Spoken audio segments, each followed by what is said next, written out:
मंत्रम अक्षरम नास्ति नास्ति मूलम मनौषधम अयोग्य पुरुषो नास्ति योजकस्तत्र दुर्लभ। आप सभी का श्री विद्या मानव कल्याण फाउंडेशन में हार्दिक स्वागत एवं अभिनंदन। आइए गुरु वंदना से कार्यक्रम का शुभारंभ करते हैं। ओम श्री दक्षिणामूर्ति गुरुवे नमः। ओम शांतं त्रिनेत्रं मृदुकांति शुभ्रं संविभ्रतं दोष्कशुभैः चतुर्भे मुक्ताक्षमालां कलशं सुधाया श्रीज्ञानमुद्रामपि पुस्तकं च दिव्याम्बरं चन्दनगन्धलेपैः समुज्ज्वलाङ्गं मणिरत्नकैः च वीरासनस्थं च शशाङ्कचूडं श्रीदक्षिणामूर्तिगुरुं स्मरामि। होत्रागृहोत्रा गृहविष्यहोत्री होमादि सर्वाकृतिभासुमानं यद्ब्रह्म तद्बोधवितारणीभ्यां नमो नमः श्री गुरुपादुकाभ्याम्। ओम श्री गुरुवे नमः। दोस्तों, आप सभी का एक बार पुनः एक अनोखी अद्भुत नदी की कड़ी में हार्दिक स्वागत एवं अभिनंदन। पिछली कड़ी में हम लोग जो चर्चा कर रहे थे भोपुर चक्र की चर्चा हम लोग कर चुके हैं और भोपुर चक्र के पश्चात आता है मित्रत्रय चक्र।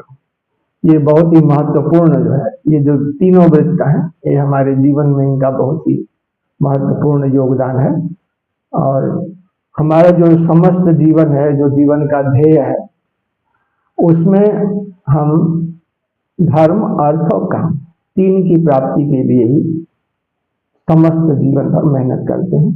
और ये जो चक्र है, जो द्वितीय चक्र हम लोग वर्णन कर रहे हैं, इसके अंदर इन तीनों ही कामनाओं को संतुष्ट करने की क्षमता है। तो आइए हम आगे बढ़ते हैं। उसके पहले, आगे बढ़ने के पहले हम आपको एक दृष्टांत आपसे साझा करते हैं। प्राचीन काल में लोग जो है वो बहुत पहले गाड़ियां नहीं हुआ करती थी, तो जो भी राजा महाराजा लोग होते थे वो रथ पे सवार होकर चलते थे और आसपास जो है वो सुरक्षा का घेरा तो रहता था, लेकिन जनता भी अपनी अपनी बात कहने के लिए जगह जगह इकट्ठा रहती थी। तो एक ऐसे ही वाकया हुआ कि अर्जुन जो है पार्थ के साथ, क्योंकि अर्जुन और पार्थ बराबर साथ ही लगभग में रहते थे, तो अपने मित्र पार्थ या भगवान श्री कृष्ण के साथ उनको ये परम सौभाग्य था कि भगवान जो है मित्रवत हमेशा उनके साथ ही रहते थे और उनका बराबर मार्गदर्शन करने के लिए तत्पर रहते थे वो स्वयं। तो एक ऐसे ही एक घटना है कि अर्जुन जो है अपने पार्थ के साथ यानी भगवान श्री कृष्ण के साथ वो कहीं जा रहे थे, तो बीच में ढेर सारा भिखारियों का झुंड जो है वो कुछ न कुछ लेने के उसमें अपना पात्र फैला करके खड़ा था। अर्जुन जो है वो सबको कुछ न कुछ देते हुए चले जा रहे थे, तो अचानक अर्जुन की दृष्टि पड़ी और वो ठिठक गए। एक व्यक्ति था जो कि निर्धन था, देखने से भी लग रहा था कि उसे बहुत सख्त आवश्यकता है, किंतु वो संकोच बस थोड़ा सा सबसे हट के अलग खड़ा था। मन में इच्छा तो थी कुछ हमें भी मिल जाए, किंतु जो उसका संस्कार था वो अपना पात्र फैलाने के लिए उससे उसको रोका हुआ था। तो वो चुपचाप सहमा हुआ एक तरफ खड़ा था, किंतु दृष्टि जो है वो ललचाई हुई उसकी स्पष्ट नजर आ रही थी कि उससे पैसे की आवश्यकता थी। अर्जुन जो है वो देख लिए, तो उन्होंने अपना देखे तो उस व्यक्ति का सम्मान करते हुए वो स्वयं उसके पास गए। तो सामान्य शिष्टाचार की बात पूछे तो समझ में तो आ ही रहा था देखने से, तो उन्होंने क्या किया कि सबको कुछ ना कुछ दे रहे थे। वो जो व्यक्ति था उसको उन्होंने पूरी पोटली उठा के दी, क्योंकि उसका स्वभाव वो देख के समझ गए थे कि ये मांगेगा है नहीं, ये तो मर जाएगा, ऐसे ही पूरा परिवार इसका खत्म हो जाएगा। तो उन्होंने सोचा कि चलो इसकी गरीबी को जो वो दूर ही कर देते हैं। उन्होंने क्या किया कि पूरी पोटली उठा के उस व्यक्ति को दे दिया। वो व्यक्ति बहुत उनका धन्यवाद किया और उसके बाद अपना हृदय से गदगद होकर के अपनी घर की ओर वो निकल पड़ा। रास्ते में एक घने उस जंगल से सुनसान थोड़ा जगह से वो गुजर रहा था, तो बीच में क्योंकि वो वहां से पोटली लेकर निकला था, तो कहीं से सूचना मिल गई और कुछ चोर जो है वो इकट्ठा हो गए और उन्होंने उस व्यक्ति के साथ जो है जबरदस्ती उसकी वो जो पोटली थी वो छीन लिया। उसका बस न चला, बेचारा फिर घर गया, बड़े उसमें बहुत दुखी मन से घर गया, चुपचाप पड़ा रहा। घर की दयनीय दशा को देखता था और अपनी उस पोटली सोच, फिर मन में अपना और सोच करके कि साला मेरा जो है ये दुर्भाग्य ही है कि मिला हुआ धन भी जो है हमारे किसी काम न आ सका, यही सोच रहा था। सोचते ही सो गया। सुबह उठा, जैसे आदमी को अगर कहीं कुछ मिल गया तो उम्मीद रखता है कि चलो उसी जगह फिर चलते हैं, तो संयोग से अपना और ये मन में विचार करके कि कल गए तो सकता है लौटे और अपना फिर वहां उसी जगह जहां सब भिखारी अपना अपना अपना पात्र लेके तैयार थे, तो वो भी चला गया क्योंकि उसका स्वभाव अलग था। इसलिए उस भीड़ में भी वो अपने आप को अपना पात्र न फैला के और चुपचाप वैसे ही एक तरफ खड़ा था। दैवश अर्जुन जो है भगवान के साथ फिर उसी रास्ते से दोबारा लौट रहे थे। उनकी दृष्टि पड़ी, बड़े अचंभित हुए क्योंकि उनको ये देख कर अंदाजा हो गया था कि भाई ये बाकी की तरह तो है नहीं कि मिल गया तो फिर वो लेने के लिए चला है। ऐसा उनको ये दृढ़ विश्वास हो गया था उस व्यक्ति को देखने के पश्चात। तो वो फिर आत्मीयता से गए उसके साथ और कहे कि भाई अभी तो हमने आपको पूरी पोटली दी थी, क्या हुआ आज आप फिर आ गए? तो उस बेचारे ने अपने राम कहानी का सुनाई कि ऐसा ऐसा हो गया और चोरों ने जो है और जो भी आपने धन दिया था वो मार्ग में ही सब हमसे छीन लिए। अर्जुन ने कहा कोई बात नहीं। उन्होंने क्या किया कि अगले दिन उसको प्रसन्न होकर के उस व्यक्ति की ईमानदारी पे उसके संस्कार से प्रभावित होकर के उन्होंने क्या किया कि एक हीरे का टुकड़ा उठा के उसको दे दिया, बड़ा सा टुकड़ा, कि जाओ अब जो है अपना मस्ती से रहो। और व्यक्ति फिर अपना प्रसन्न चित्त चला गया। रात भर सोचता रहा क्योंकि एक गरीब आदमी के लिए अगर हीरे का टुकड़ा मिल भी जाए थोड़ा उसके लिए मुश्किल होता है तो कहाँ जाए, किसके पास जाए, यही सब हुआ वो मैं सोच रहा था। रात में सोया हुआ था और जो हीरे का टुकड़ा था उसको एक पहले मटका हुआ करता था, लोग उसी से दूर जाके अपना पानी वानी ले आते थे, तो एक मटका जो पुराना मटका था उसने हीरे के टुकड़े को डाल दिया।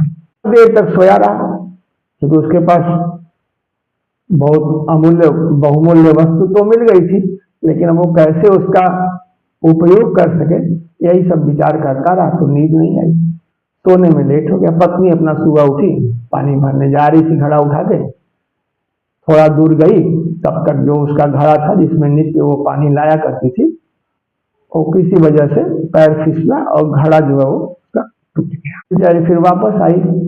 वापस आने के बाद उसने इधर उधर देखा तो अचानक उसका जो ध्यान उस मटके पे गया जो पुराना पड़ा हुआ था, जो इस्तेमाल नहीं होता था। तो उसने सोचा कि चलो इसी में पानी ले आते हैं, काम चलेगा।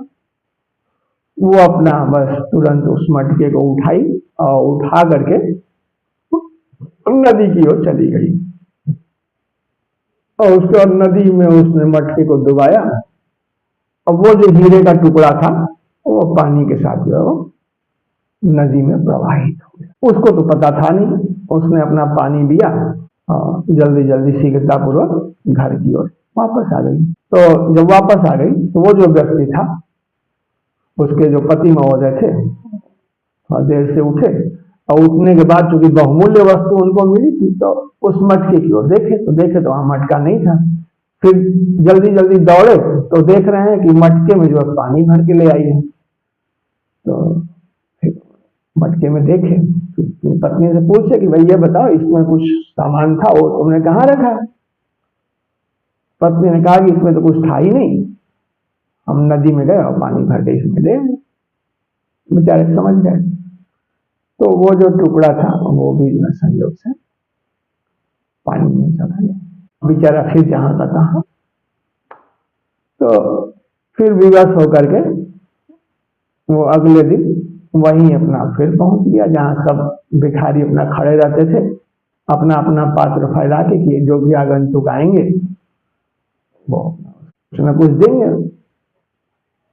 तो वहीं चुपचाप उसी तरह से अपनी आदत बस, वो किसी से कुछ मांगता नहीं था, लेकिन विवश स्थिति में अंदर से इच्छा यही रहती थी कि भाई कोई कुछ दे दे, हमारे भी उसमें संजोग वसात फिर अर्जुन जो है उसी रास्ते से गुजर रहे थे, साथ में भगवान श्री कृष्ण भी थे। उन्होंने उस व्यक्ति को देखा तो रथ तुरंत रोक दिया।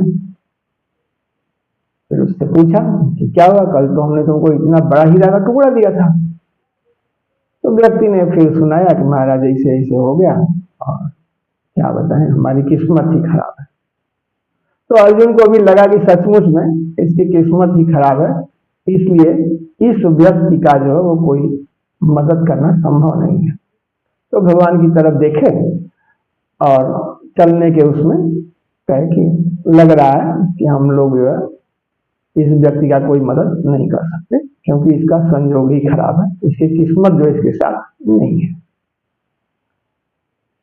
तो अर्जुन का जब ये भाव देखे तो भगवान मुस्कुराए और उन्होंने कुछ पैसे, 2-3 पैसे थे, उन्होंने उस व्यक्ति को दे दिया। अर्जुन बड़ी व्यंग से मुस्कुराते हुए भगवान की तरफ देखे। भगवान ने कहा चलो देखते हैं क्या होता है इसका, कहते अपना चले गए। उस व्यक्ति ने अपना 2-3 पैसा जो भी मिला था उसको लेकर के अपने असमंजस की स्थिति में चला जा रहा था कि भाई इसमें क्या होगा, इतना बड़ा परिवार है, कैसे चलेगा, क्या होगा, यही सब विचार करते हुए चला जा रहा था दुखी मन से। भाई इतना हमको मिला भी तो सर हमारा किसी काम का नहीं। अचानक उसकी दृष्टि पड़ी जल में, जो मछुआरा था वो एक मछली जो है उसके जाल में आ गई थी, मछली फड़फड़ा रही थी और वो खुशी खुशी अपना मछुआरा जा रहा था। तो वो जो व्यक्ति था उसने सोचा कि चलो इसमें तो मेरे परिवार का कुछ हो नहीं सकता 2-3 पैसे में, तो क्यों ना इस मछुआरे को ये पैसा दे करके मछली की ही जान बचा ली। ऐसा मन में विचार आते ही वो दौड़ा और उसने मछुआरे को उस मछली का कीमत देकर कहा कि भैया इस मछली को छोड़ो, इसका जो पैसा कहो हम दे देते हैं। मछुआरे ने पैसा लिया और उस मछली को जो उसको दे दिया, ठीक है भाई आप इस मछली के मालिक हो, हमको क्या, हमको तो बेचना ही है। तो जैसे ही मछुआरे ने मछली उस व्यक्ति को दिया तो वो व्यक्ति देख रहा है कि जो हीरे का टुकड़ा जो वो उस पात्र में रखा था उसके मुख में फंसा हुआ है। व्यक्ति बहुत प्रसन्न हुआ, धीरे से उसको खींच कर निकाल लिया। बहुत प्रसन्नता के मारे जब उसको वो हीरे का टुकड़ा मिला तो वो चिल्लाने लगा। जब चिल्लाने लगा तो जो चोर थे जिन्होंने उसकी पोटली को छीन लिया था उससे, अचानक उनकी दृष्टि पड़ी उस व्यक्ति पर। तो उन्होंने सोचा कि लग रहा है ये हम लोग को पहचान लिया, अब तो ये पिटवा देगा और राजा से इसकी बहुत पटती रहती है, अब ये जो है हम लोग की बात बता देगा, हम लोग का प्राण नहीं बचेगा। ऐसा मन में विचार करके उन्होंने क्या किया कि वो जो पोटली थी जो अर्जुन ने उस व्यक्ति की सहायता के लिए उसको दिया था, वो आए और उसका साष्टांग उन्होंने प्रणाम करते हुए वो पोटली जो उस व्यक्ति को दे दिया कि भैया अपनी आप पोटली रख लो, लेकिन हमारा नाम जो है वो न बताना। व्यक्ति समझ चुका था, उसने पोटली दिया फिर अपने घर की ओर चल गया। फिर वो अर्जुन के यहाँ पहुंचा और समस्त वो दृष्टांत बताया। तो अर्जुन को बड़ा विस्मय हुआ, वो पार्थ की ओर देखे तो वो समझ गए।